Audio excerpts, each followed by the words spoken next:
Hello, and thanks for coming along to And We Have an Office Dog, the digital agency podcast where we're talking to the people behind the agency, the service providers, coaches, and mentors to discuss what it's like working with you, the agency leader.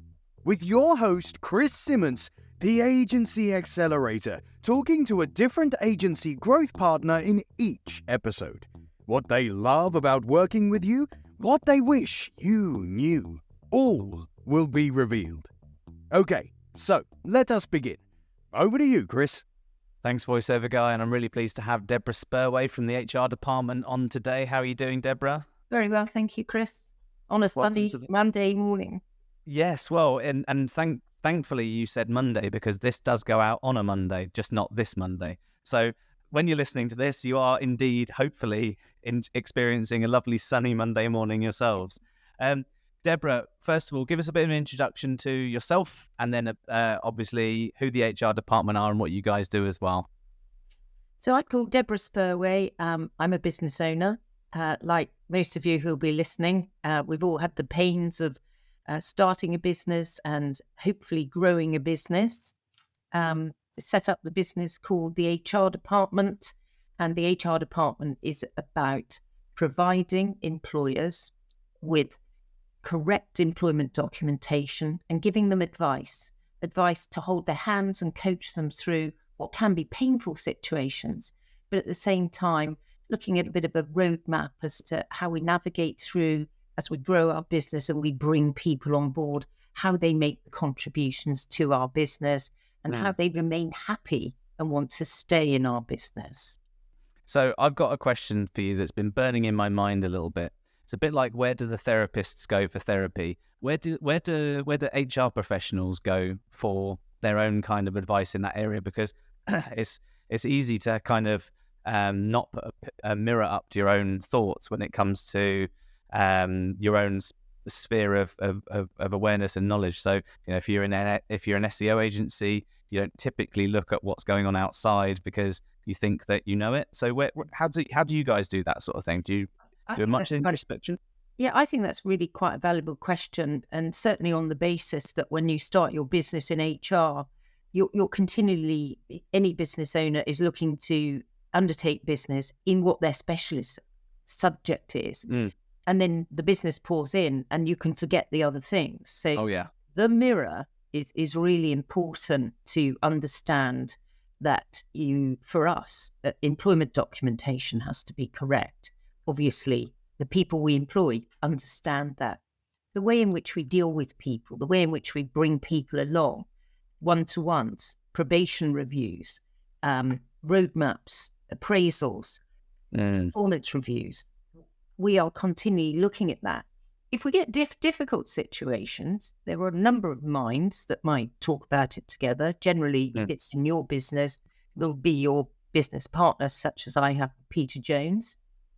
But at the same time, you've got to look commercially at some of the decisions that you need to make. And that's something where we do step aside. We are aside from many sort of call centres because we are looking to keep an eye on that profit that we're making and making sure that we're not going to add a loss to it through the people. So generally, we have some very good friends who are employment law solicitors who may have dealt with cases a little bit unusual that we might say, anything you've come across in this way before? And one thing which is kind of aside to some of the questions that we've got for today, one of the things that I think it's really important to distinguish these days is that HR is not the firing department. It kind of has a tangential link to the finance aspect of the business, but there's very much a focus on making sure that there's a well-being area to the business. And something that I found myself and something that other agencies that I speak to are finding is that a lot of people-based issues are expectation setting and balancing expectations with different people, and a lot of people positives, as in the great things you get from people who work with you in the business, come from expectation management and proper expectation setting. And I think that if you think of people like yourselves at the HR department as the people you call when you've got a problem, you're going to have more problems. Is that fair? It's a bit like saying, you know, you're going to have a clinic. You only go to the doctors if you've got a problem. So we try very much to encourage our clients that we are here to be supportive and coaching. We're like an in-house HR department where you drop in with a cup of coffee and you say, you know, Melanie's not quite herself today, but I'm a bit nervous about what I'm allowed to say nowadays.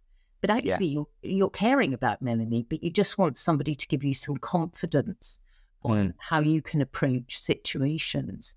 I mean, Brexit, pandemic, mental health, well-being, social movements, menopause, cost of living crisis. Some employees just don't know where they need to prioritise.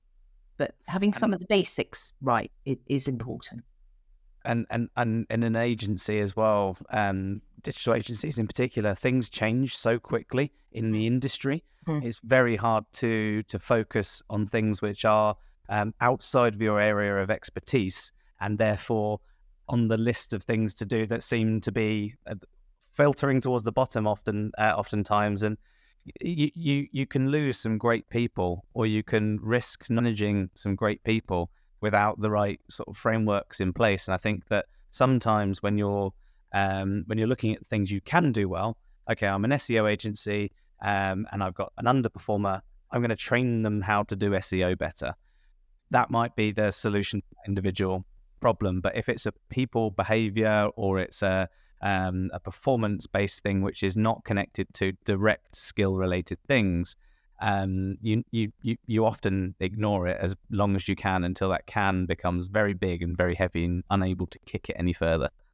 That's because we like to be liked, and we're fearful that that person who's doing an okay job for us, or on a project, we can't do without them at this time, so we're just going to let that go.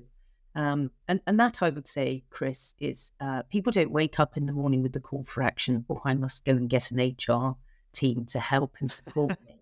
They wake up to a problem, and then that's their call to action. So people do like to be liked, and we all like to be liked. And that means at times, because we don't have that skill, we forget it. And those are generally the biggest problems that we end up with. And they go, I know I should have done something before. Yeah, completely agree. Hey, voiceover guy here. Sorry to interrupt. If you're looking to accelerate the growth of your agency, then check out omg.center/info. Sorry, Chris. So, talked about call to actions, and the guy jumps in with an ad with a call to action. You should have listened to that call to action, everybody. Bit rude, though, to be interrupted. Sorry about that, Debra. So, agency, they're sort of plodding along with their normal build and their normal workload, everything that they're normally doing. And they think, right, okay, I do need to sort out some HR stuff.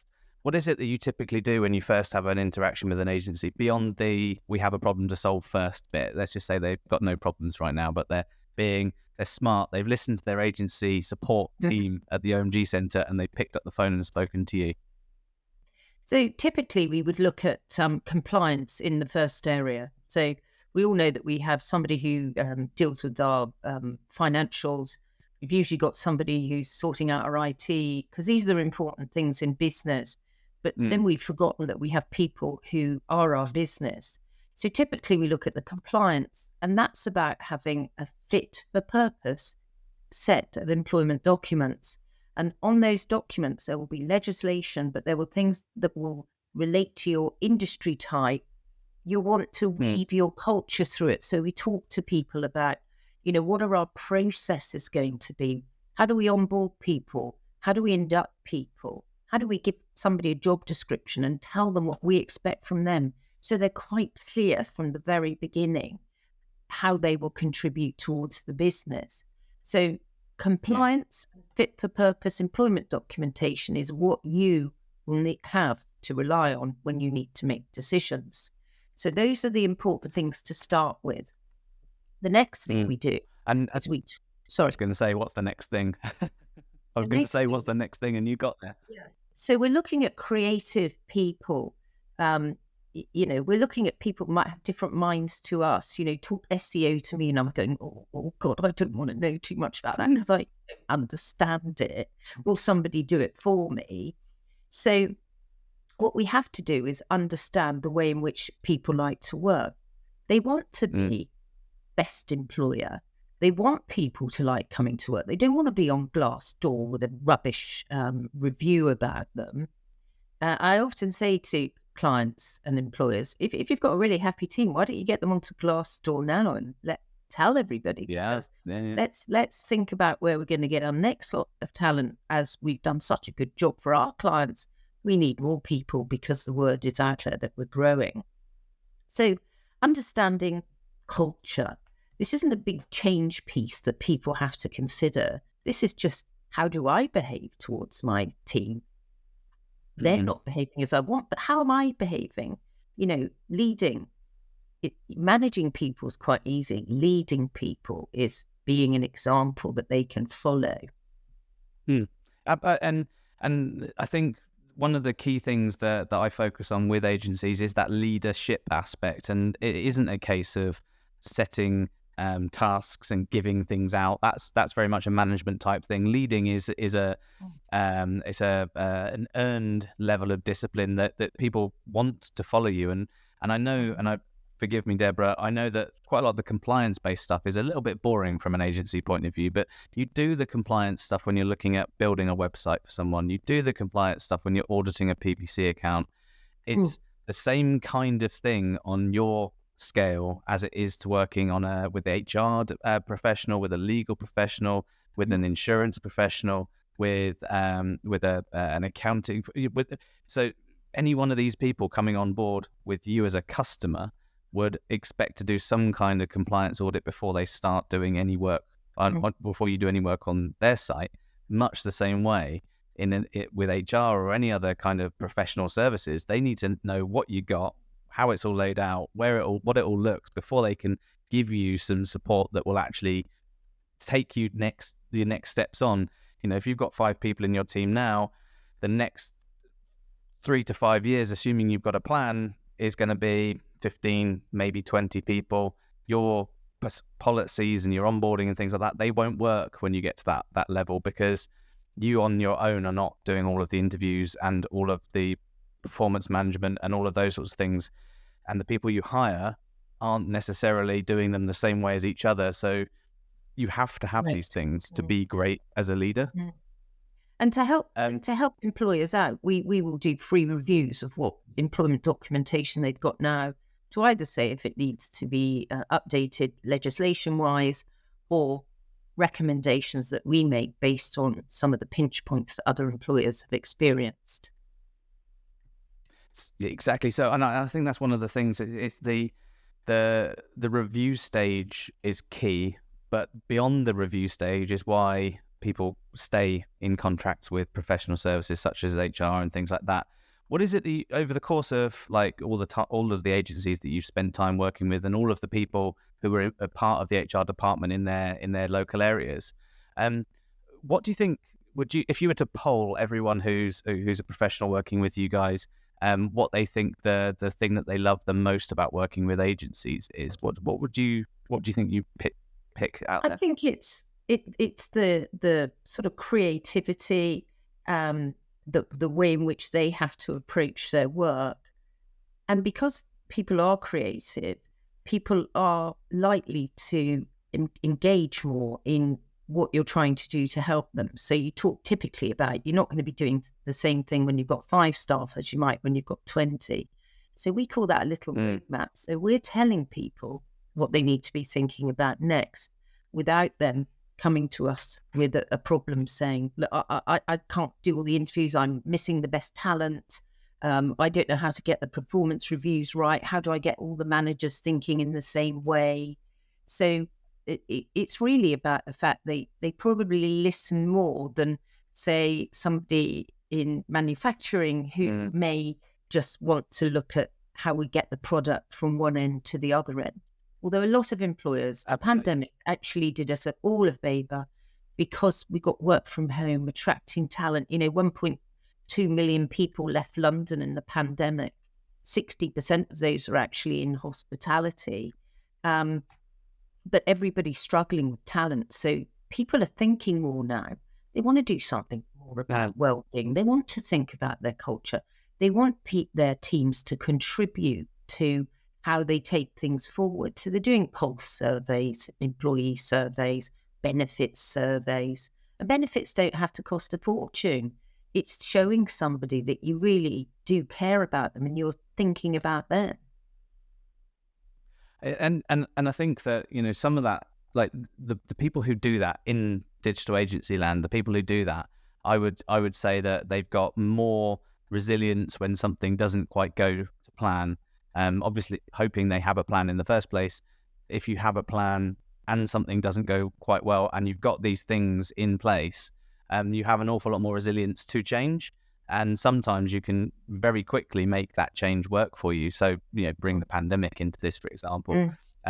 Agencies which had good policies or better than average policies and also had the right kind of team structure and culture, they were much more, it felt very much more easy to move into work from home for a period. And those same ones now are doing quite well at doing a kind of approach, because everyone's kind of realized, we don't have to be together 5 days a week, but it'd be nice to be together a couple of days a week. And they're able to do that and manage that properly without it kind of having a negative impact on this kind of elastic band of staff, which is quite stressful, I think, for people. Yeah, I agree. Sorry, please. No, I'm interrupting you. I was just going to say I agree, because we're finding a lot more interest in actually how you help people manage their teams when they are actually working from home. It's about time and it's about efficiency. We all got a little bit too used to just pinging the Teams button, and actually you don't know if somebody's right in the thick of something, interrupting somebody. For us personally, we very clearly mark our diaries. We mark our diaries to say if we're on a project, if we need some time aside. So the communication has become a bigger deal in working from home, so that people actually start to, apportion the right amount of time for these types of calls and the communication that's needed to help the business. And apart from like an empirical amount of people who call you with issues and those who work with you and don't have as many issues, what do you think sort of separates the best from the rest when you're working with agencies? I think what separates the best from the rest is that they've got their compliance and they're actually thinking about a business journey, not just what we do. It's a business journey. So I have to think about my business, Chris, like you do. So what am I doing to help my business resource to deliver is extremely important to us. That resource needs to be engaged and happy in the workplace. And it's the little journeys you have to make to create that collaborative environment, because essentially you need to work on your own business and through your people, I think is what sets businesses aside from people who just get the compliance and then get a problem, deal with that problem. In fact, Chris, we're so open with our clients. We say, look, this has happened one too many times now. I think we need to do something and think differently about this. And what about a bit of training? What about bringing people together? So, it's not just about that call to say it's bad. It's the whole of the employment life cycle. We need a bit of training and development here, people who are going to be managing those 20 people as we grow. And we want consistency. Consistency is important in business. And having a plan is key. And sticking to something from a consistency point of view is even keyer, to invent a word out of nowhere. It's good, all well and good having a plan, but if you keep changing it every 6 months, it's not a plan. It's just what you feel comfortable with at the time. I can say for sure, having spoken to a good few number of people who work in your local offices, how happy they are at what they do. Considering from my point of view, it's this compliance-y type stuff is not my bag. But having spoken to quite a few of your people, I can see that they very much enjoy working with you guys. So there's no cobbler's shoes mentality going on at the HR department. If you do it, then you practice what you preach, and that's really, really important, I think. Exactly. Exactly. What would you say if you'd spent poured budget into a magic wand in your R&D department of the HR department? what one thing could you use that magic wand for that would change across the whole agency space? I think the tools that people have to work with every day is vitally important. There's nothing worse than when your CRM system goes down or some technology is not working. You can't get the right support side on the IT side. That would be a critical area for us. We are very much a people business and we like to talk. But if your systems aren't working, you can't necessarily deliver at the speed that a case may require. So I think if I had an open, a bottomless pit of money, I'd make sure we had absolutely everything we needed. A second laptop set up for when that one goes blue. So that's important. The other thing is the happiness of people. Last week in our offices, it was 2 people had their 1-year anniversary. They wanted a #1 balloon and Harry Styles. Well, he's on tour, so we got a big cardboard cutout. And the next day it was somebody's birthday, so there was another cake in the office. Oh my God, yeah. And there's a card going around every 5 minutes, but at the same time, it is nice. I remember. Yeah, it is good. The last agency I worked in, I think there were about 50 people on our floor, and I think every other day at least there was a card that went round. And it's great that people do these things, but when there's 50 people in one room and you can't remember 48 of the names, it's very difficult to do. But when you've got relatively small local offices across the whole of the UK, I bet it's quite nice because one office will celebrate a birthday and the rest can kind of drop in and congratulate as well. Get on the social media, sharing. That's awesome. It's really nice. And Debra, if an agency was not right now and they said, quick, one piece of advice, what do I do from an HR point of view? What's the one thing that you're going to let them take away from this podcast? Have compliant, up-to-date and fit-for-purpose employment documentation. That actually is key to everything. If you don't know if it's up-to-date, speak to you guys. Send it over. We'll be more than happy to do a free review. The one thing a tribunal judge will look at is, have you got everything, your obligations covered legislation-wise? And secondly, have you followed your own procedures? Because a tribunal judge would say, well, if you can't do that, you didn't show much importance to it. That's a really important thing. And genuinely, agencies are people businesses delivering services for other people. Across the board, there are people involved, regardless of what tools you have, and AI this and AI that. People are at the heart of these businesses because it's a service-based business. You've got to sort it out. If you don't have proper compliant set of paperwork, if you don't have the right audit trails for the right things, if you don't have it sounds basic to have a handbook, and don't just download a generic one off the internet and change the business name, because something won't be right and it won't be congruent with another document and it won't follow the process of another.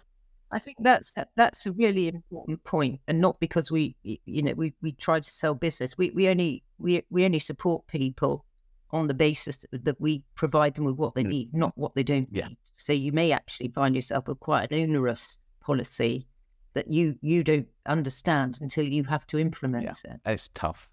But anyway, we are not the public sector. No, well, thankfully we're not the public sector who have very onerous policies for everything. Hence why nothing gets done. But let's not get into politics. Thanks very much for coming on the podcast today, Debra. It's been lovely to talk to you. Absolute pleasure. Bye bye.